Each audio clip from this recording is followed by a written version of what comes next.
এই যে দেখো বন্ধুরা, তোমার দাদা ভাই এই সক্ষম বাজার থেকে দেখো কত কিছু আনছে। এই যে আনছে সবজির মধ্যে আনছে, দেখো কত সুন্দর একটা জালি গুল।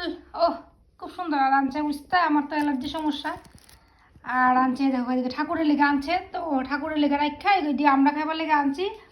আর এই যে আজকে সন্ধ্যা শোস্টপার টিফিন হয়েছে গিয়ে খিরতুয়া। কারা কারা আছে খিরতুয়া খাইতে ভীষণ ভালোবাসা আমার তো। আমি কিন্তু অন্য মিষ্টি বেশি ভালো পাই না, কিন্তু রসগোল্লা লালমন্দ আমি খাই না, এটি বেশি ভালো লাগে না।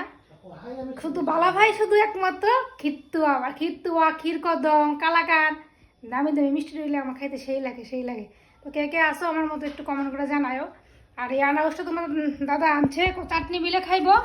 আমও আনছে, আরও আনছে ঠাকুরের লেগে। আমি রেখা হয়েছে ঠাকুর করে ডাইনিং টেবিলে হক ডিজাইন লাগলে তো আর ঠাকুরে লাগানো যেত। ঠাকুর আসতে সকালবেলা মানে শুধু নকলদান আর জল দিয়ে মাছকে পূজা দিয়েছি। বাড়িতে আসছিলাম না আমি, কিচ্ছু আসিল না। তো এলাকা তোমার দাদা এখন বাইরে ছিল টাউনে, তাইতে সময়গুলি আনছে আর কি। তো ঠাকুরের কিছু না দিয়ে খাইতে ভালো লাগে না। তো এখন খিরতুয়াটা খামু, খাইয়া তোমরা রিভিউ দিমু খিরতুয়াটা খাইতে কেমন হয়েছে, আমরা কমরপুরে কোন দোকান থেকে আনছে এটাও তোমরা খাইয়া কমু। না খাইবার আগে কইতাম না, ঠিক আছে।